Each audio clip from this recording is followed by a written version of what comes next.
শেষ হয়ে গেল Lucknow super giants versus Sunrisers হায়দ্রাবাদের ম্যাচ। আইপিএল এর এই ম্যাচে জিতে লখনৌ সুপার জায়ান্টস নিজেদের প্রথম জয়ের দেখা পেল।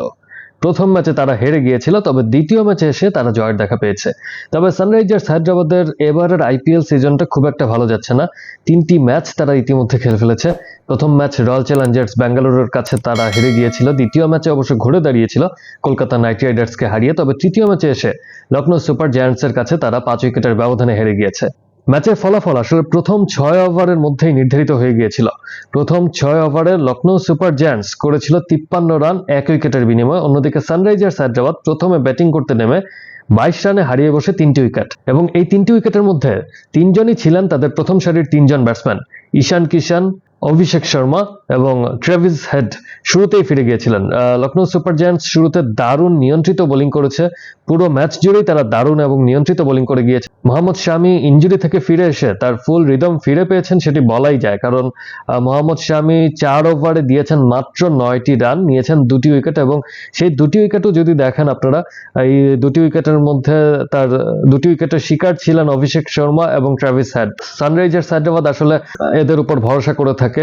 এই দুইজন ব্যাটসম্যান গত ম্যাচেও প্রায় 84 রান এনে দিয়েছিলেন পাওয়ার প্লেয়ার ওভারে কলকাতা নাইট রাইডার্সের বিরুদ্ধে। তবে এই ম্যাচে তারা দুজন ব্যর্থ হবার পর বোঝাই যাচ্ছে যে সানরাইজার্স হায়দ্রাবাদ কিছুটা সমস্যা ফেস করেছে এই ম্যাচে। ঈশান কিষানও প্রথম ম্যাচে যেভাবে খেলেছেন, পরবর্তী ম্যাচগুলোতে ঠিক সেভাবে নিজে পারফরমেন্স করতে পারেননি। দারুণ একটি বলে তিনিও বোল্ড হয়ে গিয়েছেন। ওই অবস্থা থেকে আসলে খুব একটা সানরাইজার্স হায়দ্রাবাদ ঘুরে দাঁড়াতে পারেনি শুরুর দিকে। আজকে প্রথমবারের মতো তারা লিভিংস্টনকে একাদশে এনেছিল। লিভিংস্টন খুব যে ভালো করেছেন সেটি বলা যায় না, 20 বলে মাত্র 14 রানের মতো করেছেন তিনি। ডাবল ডিজিটে পৌঁছাতে পেরেছেন সানরাইজার্স হায়দ্রাবাদের মাত্র 3জন ব্যাটসম্যান। এই 3জনই হচ্ছেন লিভিংস্টন, নীতিশ কুমার রেড্ডি এবং হেনরিক ক্লাসেন। নীতিশ কুমার রেড্ডি এবং হেনরিক ক্লাসেন গত ম্যাচে কলকাতা নাইট রাইডার্সের বিরুদ্ধে বেশ ভালো ব্যাটিং করেছিলেন। এই ম্যাচেও তারা দারুণ একটি পার্টনারশিপ গড়ে তুলেছিলেন। 26 রানে 4 উইকেট পড়ে যাওয়ার পর তারা 116 রানের জুটি গড়ে তোলেন, এবং এই সময়টা খানিকটা মনে হচ্ছিল যে সানরাইজার্স হায়দ্রাবাদ হয়তোবা একটা ভালো সংগ্রহে পৌঁছাতে পারবে।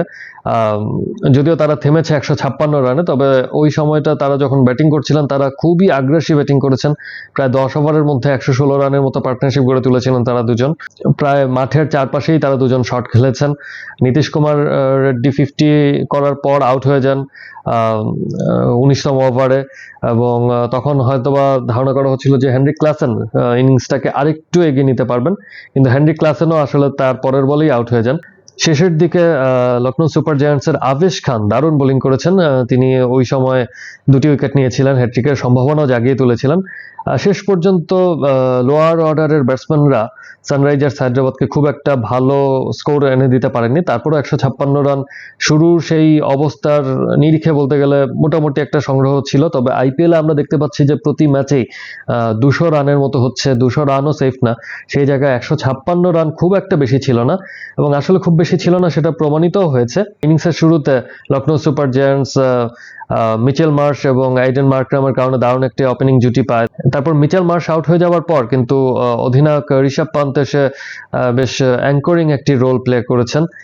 ঋষভ পান্ত সাধারণত খুব আগ্রাসী ব্যাটিং করে থাকেন, তবে এই ম্যাচে দেখা গিয়েছে যে তিনি আসলে দলের প্রয়োজনীয়তার নিরিখে ব্যাটিং করেছেন। খুব একটা রেকর্ড রান রেটের তারাও ছিল না, তাই তিনি চেষ্টা করেছেন যে বুঝে শুনে খেলার জন্য, এবং সেটিই তিনি করেছেন। মাঝের সময়টাতে একটু লখনৌ সুপার জায়ান্টসও ম্যাচ থেকে একটু ট্রিকি বানিয়ে ফেলেছিল। মাঝের মিডল অর্ডার ব্যাটসম্যানরা খুব একটা ভালো কিছু করতে পারেননি। আব্দুল সামাদ থেকে শুরু করে নিকোলাস পুরান, তারা তাদের ইনিংসটাকে বড় করতে পারেননি, তাই একটু সম্ভাবনা জেগেছিল ওইদিকে সানরাইজার্স হায়দ্রাবাদেরও। মাঝখানের সেই ওভারগুলো সানরাইজার্স হায়দ্রাবাদও বেশ ভালো বোলিং করেছে। এর মধ্যে বলতে গেলে বলতে হয় নিকোলাস পুরানের ব্রেন ফ্রেড মুভমেন্ট ছিল। উইকেট কিপারের হাতে বল ছিল, ঈশান কিষানের হাতে বল থাকা অবস্থায় তিনি ক্রিজ থেকে বেরিয়ে গিয়েছিলেন, এবং ঈশান কিষানও খুব তাৎক্ষণিক প্রতিক্রিয়া দেখিয়েছেন। তিনি খুব তাড়াতাড়ি হচ্ছে ওই নিকোলাস পুরানকে রান আউট করতে সক্ষম হয়েছেন ওই সময়টায়। পান্থ দারুণ ব্যাটিং করেছেন, 50 বলে 68 রান। মানে মাঝের যে সময়টা একটু মনে হচ্ছিল যে সানরাইজার্স হায়দ্রাবাদ হয়তো ম্যাচে ফিরে আসতে পারে, সেই জায়গা থেকে ঋষভ পান্ত খুব ঠান্ডা মাথায় অ্যাঙ্করিং রোল প্লে করে হচ্ছে ম্যাচটা আসলে নিজেদের করে নিয়েছেন। তারপরও শেষ ওভারে 9 রানের মতো প্রয়োজন ছিল। পঞ্চম বলে অবশ্য ঋষভ পান্থ 4 মেরে ম্যাচটা নিজেদের করে নিয়েছেন। জয়দেব উনাদকাত বোলিংয়ে আজ ব্যর্থ হয়েছেন সানরাইজার্স হায়দ্রাবাদের। আমরা দেখতে পেয়েছি যে সানরাইজার্স হায়দ্রাবাদের পেস ডিপার্টমেন্টটা খুব একটা ভালো করছে না। জয়দেব উনাদকাত অবশ্য কলকাতা নাইট রাইডার্সের বিরুদ্ধে 21 রানে 3 উইকেট পেয়েছেন, কিন্তু আজকে 3.5 ওভার বোলিং করে 50 রান দিয়ে দিয়েছেন। উনাদকাত যদি ওই জায়গায় একটু নিয়ন্ত্রিত বোলিং করতে পারতেন, হয়তোবা সানরাইজার্স হায়দ্রাবাদের জন্য ম্যাচটা সহজ হলেও হতে পারত।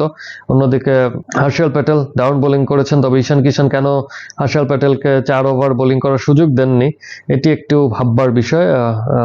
দারুণ বোলিং করেছেন, যে ওই জায়গায় মনে হয় যেহেতু জয়দেব উনাদকাতের দিনটা আজকে ভালো ছিল না, হর্ষল প্যাটেলের একটি ওভার যে মিস হয়ে গেল সেটি হয়তোবা কাজে লাগানো গেলেও যেতে পারত। তবে দারুণ একটি ম্যাচ ছিল। সানরাইজার্স হায়দ্রাবাদ কে যদি আবার জয়ের ধারায় ফিরতে হয় তাহলে অবশ্যই তাদের ব্যাটিং প্রথম যে 3 জন ব্যাটসম্যান ঈশান কিষান, ট্রেভিস হেড এবং অভিষেক শর্মা তাদেরকে ভালো করতে হবে, না হলে বর্তমানে তাদের বোলিং লাইন আপ যেভাবে বোলিং করছে প্যাট কামিন্স আসার আগ পর্যন্ত তাদের পক্ষে ম্যাচ জেতাটা হয়তো বা একটু কঠিন হয়ে যেতে পারে। তো তাদের প্রথম এই 3 জন ব্যাটসম্যানের রানে ফিরতে হবে দ্রুতই। ধন্যবাদ সবাইকে।